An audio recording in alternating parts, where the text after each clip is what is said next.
전부 지연에게 준다. 순간 6평 남짓한 원룸 안이 얼어붙었습니다. 정자의 목소리는 떨리지 않았고 그 눈빛은 단호했습니다. 낡은 전등 아래 그녀는 가슴에 두 손을 얹고 서 있었고 그 앞에 앉아 있던 큰딸 윤희와 아들 준호는 눈을 크게 뜨며 서로를 바라보고 있었습니다. 믿기지 않는다는 듯 그리고 당장이라도 무너질 듯한 표정으로 어머니 뭐라고 하셨어요? 지금 전부를 막내 지연한테 준다고요? 윤희의 목소리는 떨리고 숨은 가빠졌습니다. 어머니 정신이 있으세요? 150억을 혼자다? 그게 말이 돼요? 준호는 얼굴이 벌겋게 달아올라 목청을 높였어요. 손은 주먹을 쥐었다 펴기를 반복했고요. 정자는 두 사람의 소란에도 눈빛 하나 흔들리지 않았습니다. 방 한켠 지연은 굳어버린 채 어머니와 오빠 언니를 번갈아 바라봤습니다. 그녀 역시 지금 이 상황을 이해하지 못하고 있는 듯 했습니다. 그리고 그 순간 핸드폰이 울렸습니다. 얼마 전부터 익숙하게 된 전화번호. 몇 주 전부터 성수동 재개발 주변을 얼쩡거리면서 접근하고 있는 재개발 브로커 박 사장이었습니다. 아이고, 이제야 받으시는군요. 박 여사님, 오늘 안에 사인만 하시면 바로 현금화됩니다. 세금 문제 걱정 마세요. 제가 다 해결해 드립니다. 단 시간이 없습니다. 내일까지입니다. 정자는 순간 가슴이 답답하면서 심장이 철렁했습니다. 전 그런 거 잘 모릅니다. 허허, 뭘 모르세요. 이미 다 소문났던데. 할머니가 받으실 게 150억이라면서요? 어마어마하죠? 정자는 손에 땀이 났습니다. 150억이라니 그런 말도 안 되는. 문득 며칠 전 골목에서 지나가는 사람들의 수군거림이 떠올랐습니다. 야, 저 집 보상금이 150억이래. 진짜야. 벌써 동네 다 퍼졌어. 그 할머니 인생 바뀌겠네. 자식들이 그냥 두겠어? 정자는 가슴에 봉투를 꼭 끌어안았습니다. 35억이라는 현실보다 150억이라는 소문이 더 무서웠습니다. 아직 아이들은 알지도 못하는데 벌써 이렇게 소문이 돌아? 다시 박 사장의 목소리가 점점 낮아지며 무겁게 바뀌었습니다. 아유, 겸손하시기는. 그런데 조심하셔야 합니다. 큰 돈이 오가면 가족 사이도 틀어지고 잡상인도 꼬이고 위험해요. 그러니 저희한테 맡기세요. 저희가 안전하게 처리해 드립니다. 대신 수수료 20%만 주시면 돼요. 안 그러면 뭐요? 에이, 제가 굳이 말 안 해도 아시잖아요. 요즘 세상에 현금이 어떻게 사라지는지. 괜히 자식들까지 돈 때문에 서로 안 좋아지면 속상하지 않으시겠어요? 정자는 덜컥 전화를 끊어버렸습니다. 숨이 가빠졌고 이제는 돈이 문제가 아니라 목숨까지 걸린 일 같았습니다. 윤희와 준호의 눈빛이 바뀌었어요. 방금 전까지는 어머니의 선언에 충격을 받았다면 이제는 그 핸드폰에서 흘려나오는 간간히 들리는 목소리에 관심이 집중됐습니다. 150억? 그 숫자가 머릿속에서 부풀어 오르는 듯 했어요. 정자는 그들을 바라보다 조용히 입을 열었습니다. 돈 앞에서 본성이 드러난다더라. 오늘 내가 직접 확인했고 방안은 마치 폭풍 전야 같았습니다. 울음인지 웃음인지 알 수 없는 기묘한 기운이 감돌았어요. 그리고 장면은 순식간에 거꾸로 흘러가기 시작합니다. 거실의 달력은 하루 전으로 넘어가고 시계 초침이 거꾸로 달렸어요. 새벽 5시, 그날도 어김없이 하루가 시작됐습니다. 정자의 몸은 무겁게 침대에서 일어났습니다. 관절이 삐걱이며 항의했어요. 평생 새벽 시장에서 몸을 구부린 대가였지요. 그녀의 하루는 늘 같았습니다. 새벽 5시 남들보다 먼저 눈을 뜨고 무릎을 두드리며 기지개를 켜는 것으로 시작했어요. 그러나 오늘은 달랐습니다. 현관 틈새로 삐져나온 하얀 봉투 하나가 그녀의 운명을 송두리째 흔들어 놓았습니다. 재개발조합 중요 통지라는 붉은 글씨. 정자의 손이 덜덜 떨리며 봉투를 집어들었습니다. 그리고 봉투를 찢어본 순간 토지보상금 및 이주 대책비 통지서, 대상 서울특별시 성동구 성수동이가 연무로 45-8번지, 소유자 박정자, 보상 총액 35억 원. 35억? 순간 다리가 풀려 주저앉았습니다. 안경을 벗어 닦았다 다시 쓰고 숫자를 다시 세어보았어요. 하나, 둘, 셋, 0이 8개. 맞아요. 35억 원이었어요. 정자의 가슴이 쿵쾅거렸습니다.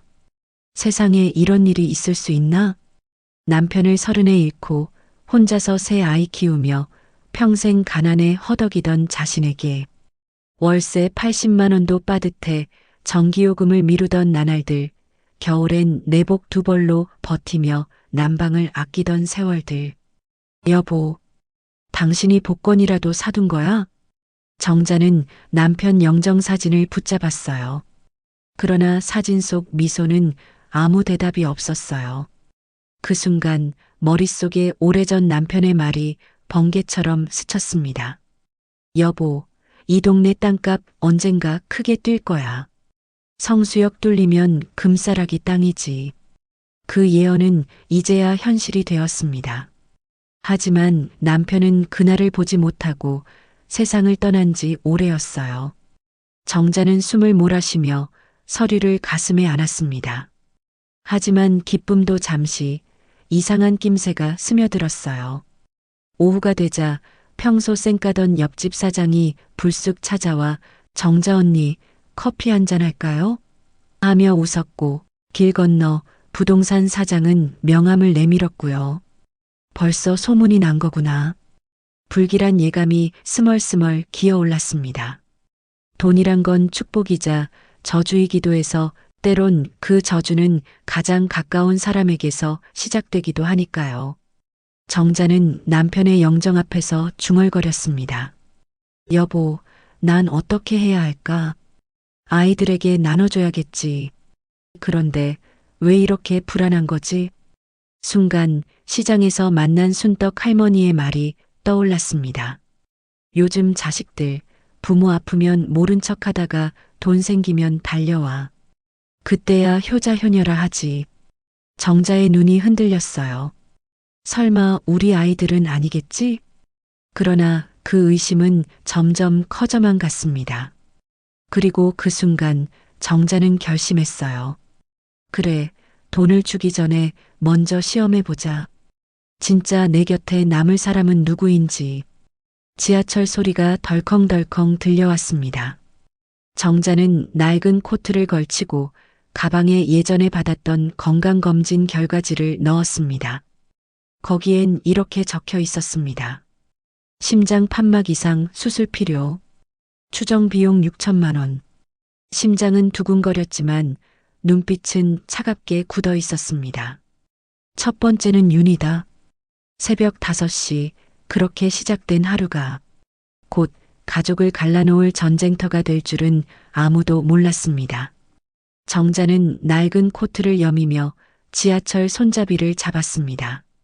강남행 2호선은 아침부터 출근하는 사람들로 붐볐습니다. 습한 공기, 밀려드는 인파, 빌딩 숲 사이로 스며드는 피곤한 얼굴들. 정자는 그 틈에서 위축된 듯 작아졌습니다. 손바닥 속 가방 안에는 심장 판막 이상 진단서. 오늘 그녀는 그것으로 딸 윤희를 시험하려 합니다. 윤희라면 달라야지. 그래, 효녀라 소문난 애 아닌가. 스스로 되뇌며 고개를 끄덕였지만 불안은 이미 그녀의 가슴 깊이 뿌리내리고 있었습니다. 삼성동 아이파크 아파트 23층으로 치솟은 건물은 대리석 로비와 샹들리에로 가득했습니다. 정자는 로비를 지키는 경비원 앞에서 잠시 멈칫했어요. 낡은 코트와 달아빠진 구두가 이 화려한 공간과 어울리지 않았기 때문이죠. 방문 목적이? 경비원의 시선이 의심스럽게 가슴팍을 훑쳤습니다.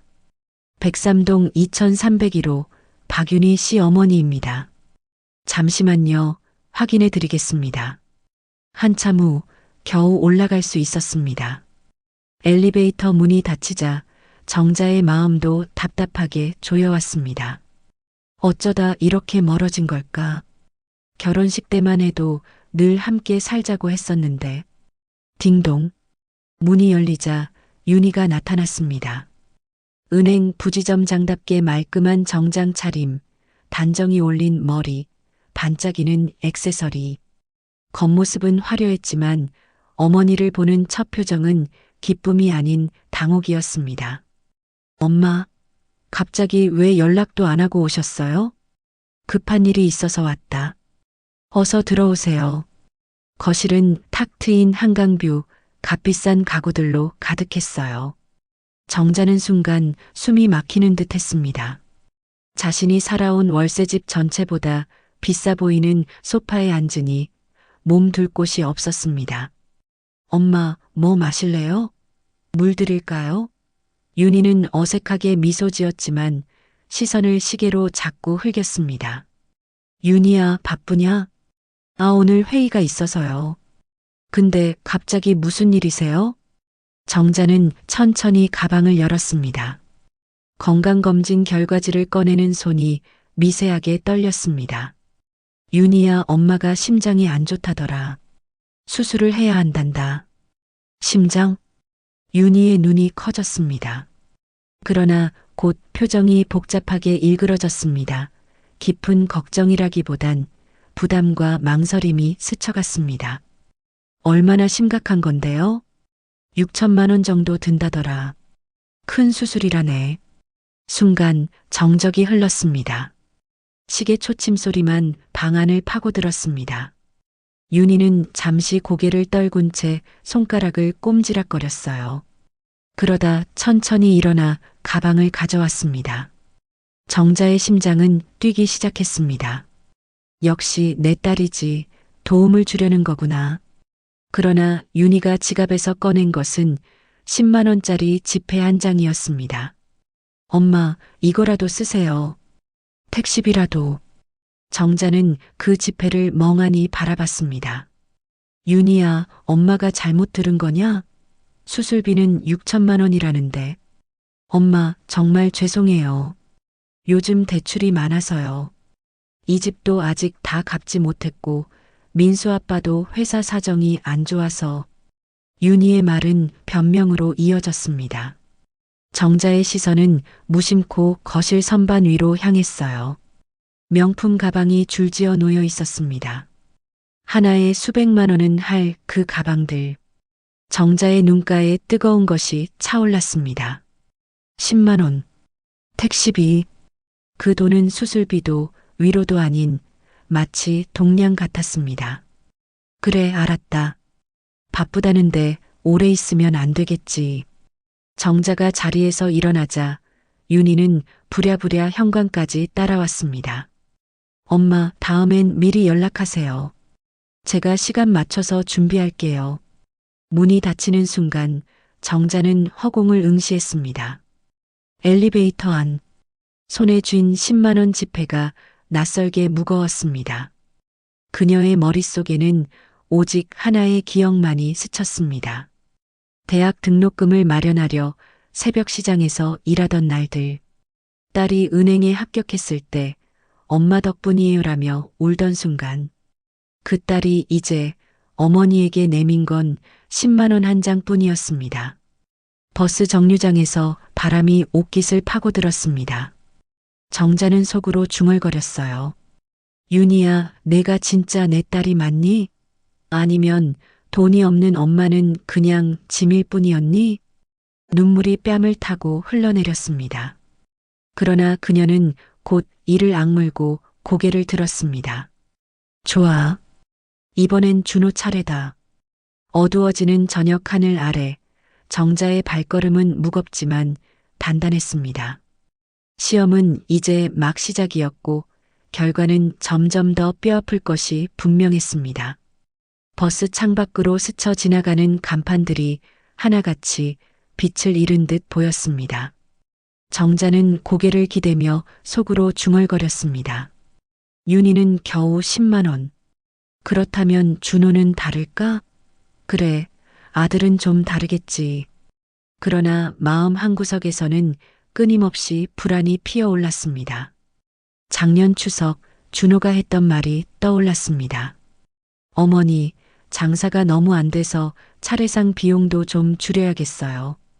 그때는 사정이 딱하다 여겼지만 지금 생각해보니 다른 의미 같았습니다. 혹시 그때부터 이미 멀어진 건 아닐까?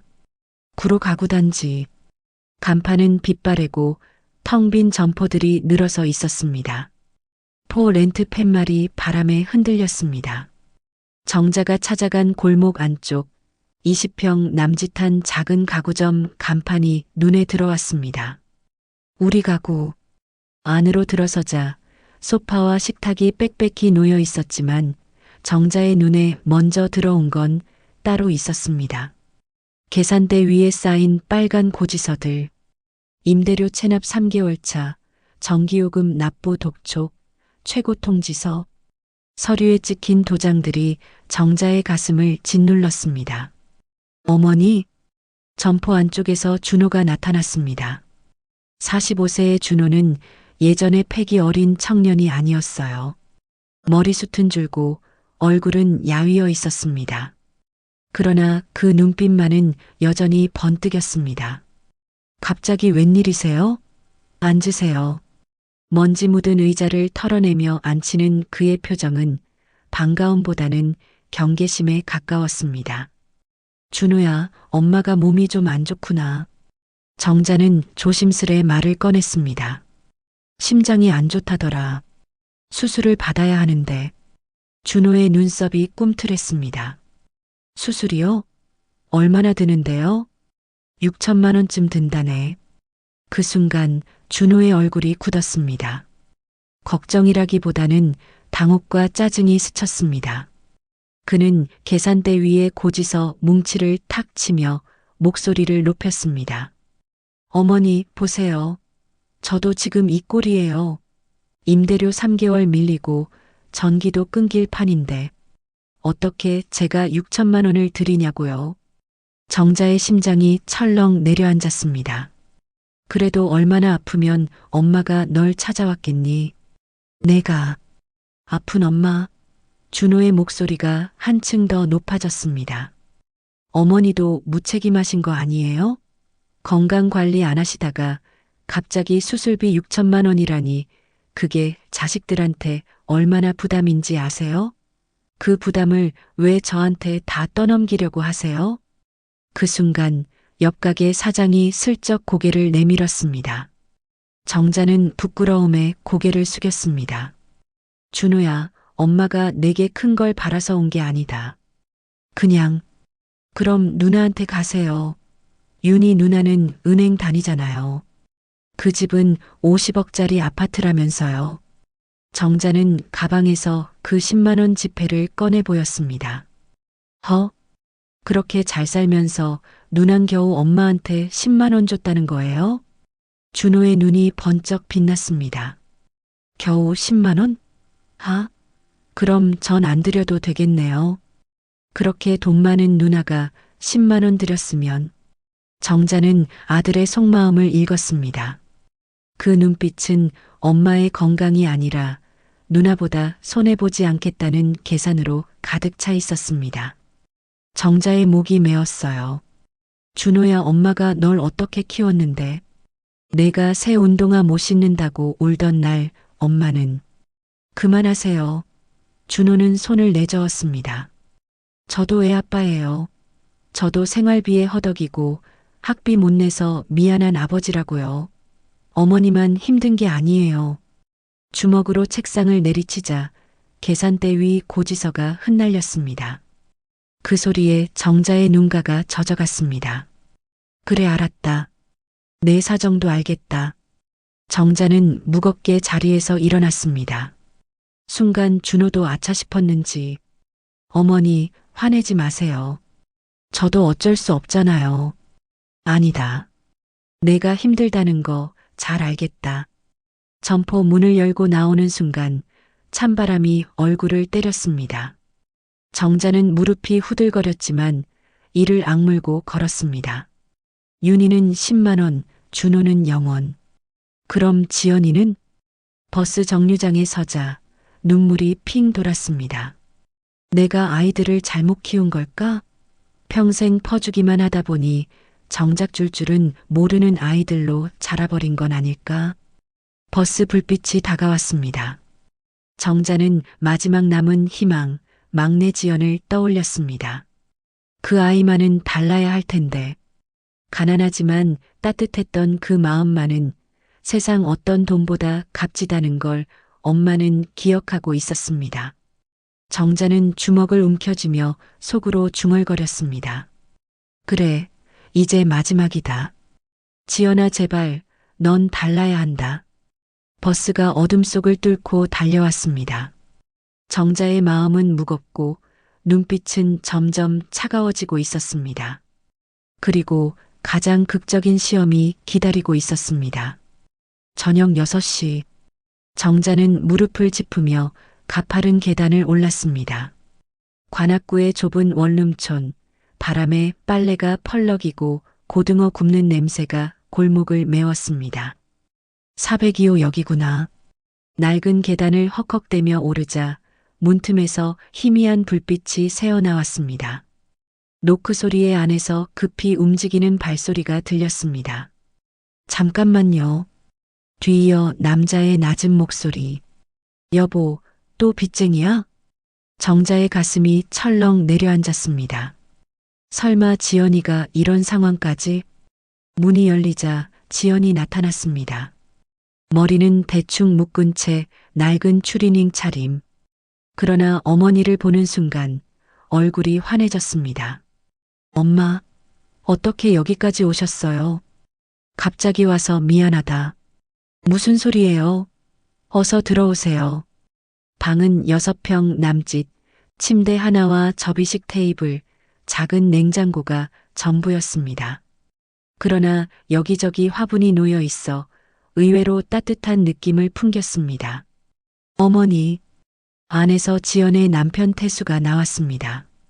대리기사 일을 하느라 거칠어진 손, 그럼에도 눈빛은 선했습니다. 어서 앉으세요. 지연아, 어머니께 따뜻한 물 좀 드려. 아냐, 괜찮다. 정자는 목이 메어 더 말을 잇지 못했습니다.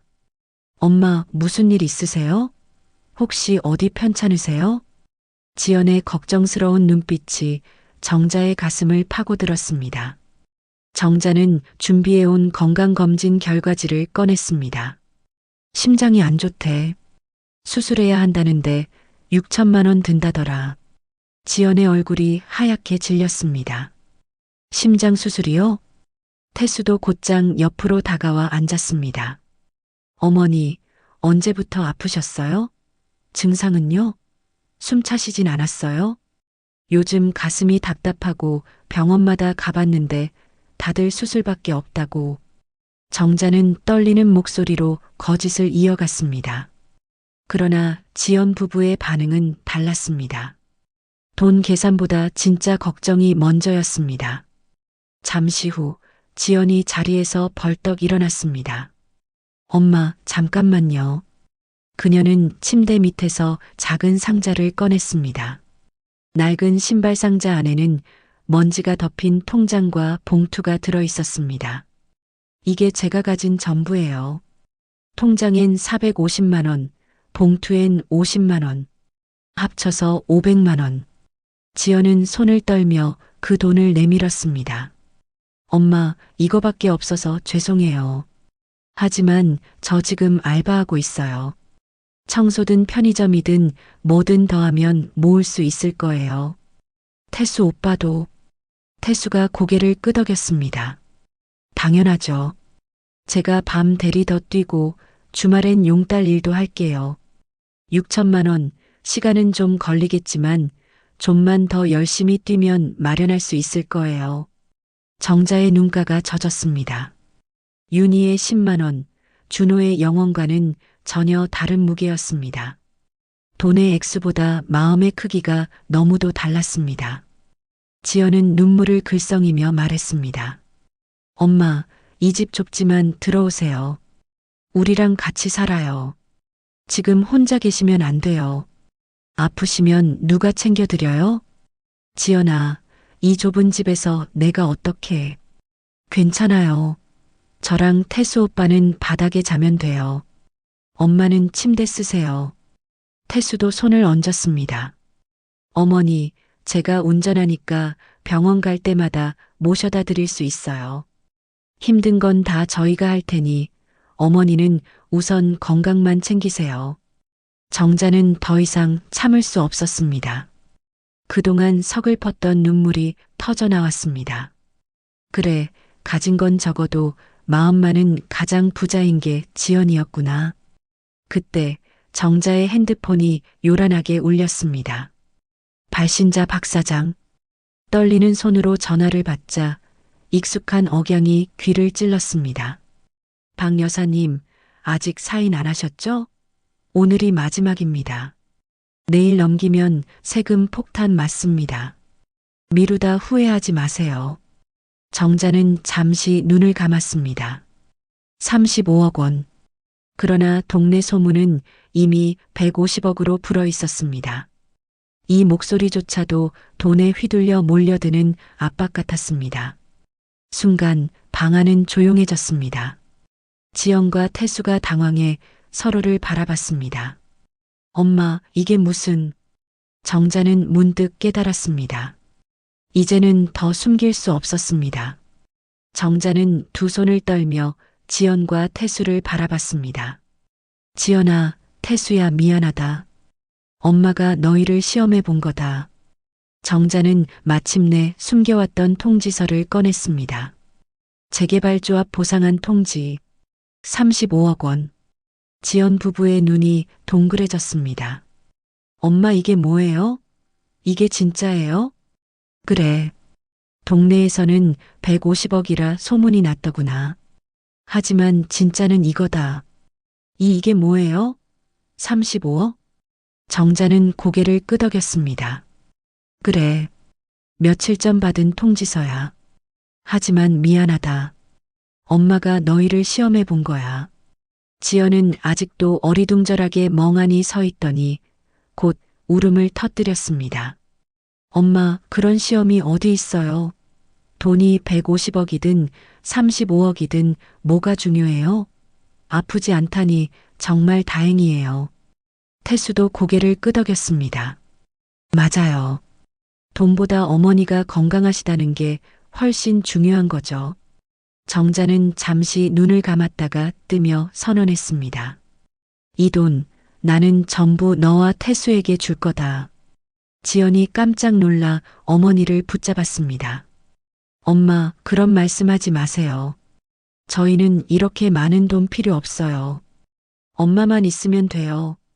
하지만 그 순간 아래층에서 웅성거림이 들려왔습니다. 윤희와 준호. 그들의 숨가쁜 외침이 계단을 타고 올라오고 있었습니다. 방 안 공기는 폭풍 전야처럼 무겁게 가라앉았습니다. 정자의 시험은 이제 최후의 국면으로 향하고 있었습니다. 계단을 오르는 발자국, 거친 숨소리. 어머니, 문 열어보세요. 150억이라면서요. 윤희와 준호의 목소리였습니다. 정자의 가슴이 철렁 내려앉았습니다. 시험은 끝난 줄 알았지만 진짜 전쟁은 이제부터였습니다. 문이 쾅 하고 열리며 준호가 헐레벌떡 뛰어들어왔습니다. 얼굴은 상기되어 있었고 눈빛은 욕망으로 번들거렸습니다.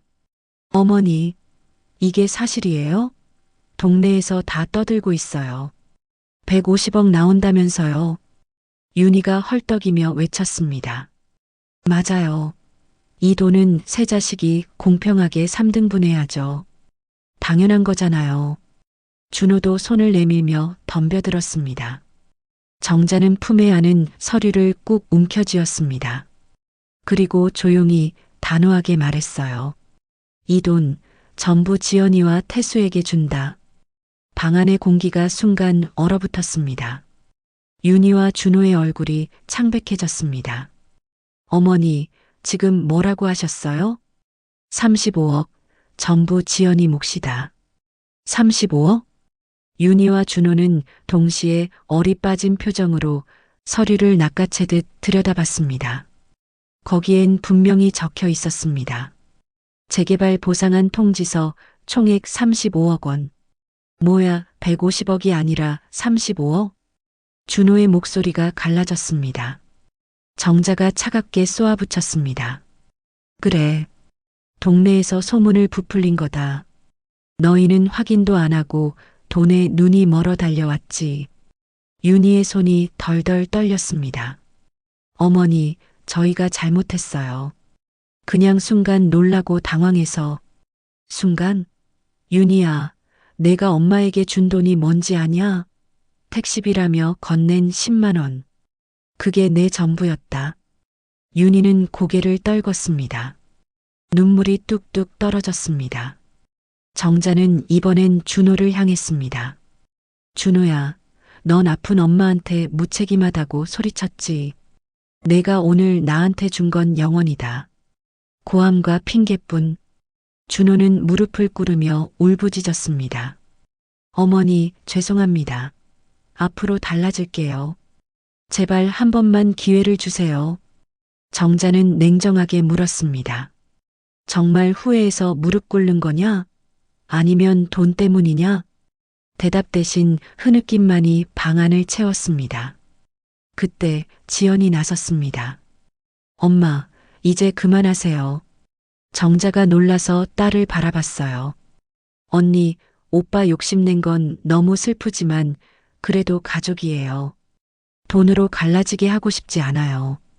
그러니 돈 같이 나눠 갖자고요. 윤희와 준호의 눈가가 붉어졌습니다. 정자는 한숨을 내쉬었습니다. 지연아, 하지만 엄마는 알고 싶었다. 누가 진짜 내 곁에 남을지. 그 순간 핸드폰 진동이 요란하게 울렸습니다. 다시 박 사장이었습니다. 박 여사님, 아직 결정 못 하셨습니까? 내일까지 넘어가면 세금 폭탄 맞습니다. 빨리 계약합시다. 제가 도와드릴 테니 자식들한텐 말하지 마시고요. 태수가 손짓해 스피커폰을 켰습니다. 세금 폭탄? 이건 협박 아닙니까? 박 사장의 목소리가 흔들렸습니다. 아, 누구신지. 아니요, 그건 그냥. 박 사장은 허둥대며 전화를 끊었습니다. 순간 정자가 웃음을 터뜨렸습니다. 이제 알겠다. 돈이란 게 진짜 가족인지 가짜 가족인지 진짜 친구인지 가짜 친구인지 전부 드러내는 거구나. 정자는 자리에서 일어나 선언했습니다. 35억 내 몫으로 공평하게 나눈다. 하지만 조건이 있다. 세 남매가 숨죽여 귀를 기울였습니다. 앞으로 1년 동안 매주 한 번씩 나를 찾아오거라. 돈 이야기는 일절하지 말고 그냥 딸로서, 아들로서 함께 시간을 보내라. 그게 지켜지면 각자 몫을 주겠다. 하지만 한 번이라도 어기면 그 사람 몫은 지연에게 돌아간다. 윤희와 준호는 고개를 끄덕이며 눈물을 쏟았습니다. 네, 어머니 꼭 지키겠습니다. 지연은 여전히 고개를 저었습니다. 엄마, 저한테 다 안 주셔도 돼요. 언니, 오빠랑 같이 웃는 게 더 좋아요. 정자는 그런 지연의 손을 꼭 잡았습니다. 내가 우리 집의 등불이다. 엄마가 오늘 이 자리에서 깨달았다. 돈이 아니라 결국 사람의 마음이 우리를 살린다는 걸. 1년 뒤 작은 아파트 거실. 정자는 소파에 앉아 환한 얼굴로 가족들을 바라보고 있었습니다. 윤희는 시장에서 장바구니를 들고 와서 말했습니다. 엄마, 오늘은 제가 반찬 해드릴게요. 준호는 손수 만든 원목 의자를 내밀었습니다. 어머니, 가구점은 다시 상황이 좀 좋아졌어요. 이건 어머니 생각해서 직접 만든 어머니 전용 의자예요. 지연과 태수는 웃으며 차를 따랐습니다. 정자의 눈가가 촉촉해졌습니다. 영정사진 속 남편을 바라보며 속삭였습니다. 여보, 우리 아이들 결국 다 좋은 아이들이었어. 잠시 길을 잃었을 뿐이야. 방 안엔 웃음과 따뜻함이 가득 번져갔습니다. 돈이 가족을 갈라놓을 수도 있다. 하지만 진짜 마음은 어떤 돈으로도 바꿀 수 없다. 그리고 때로는 시험이 있어야 진짜를 알 수 있다. 만약 35억이 당신의 문을 두드린다면 그 돈을 누구와 어떻게 나누시겠습니까? 여러분의 답이 또 다른 누군가의 길잡이가 됩니다. 구독과 좋아요는 다음 이야기를 만드는 힘이 되고 공유는 누군가의 마음을 살리는 손길이 됩니다. 댓글에 당신의 선택을 남겨주세요. 끝까지 시청해 주셔서 감사합니다.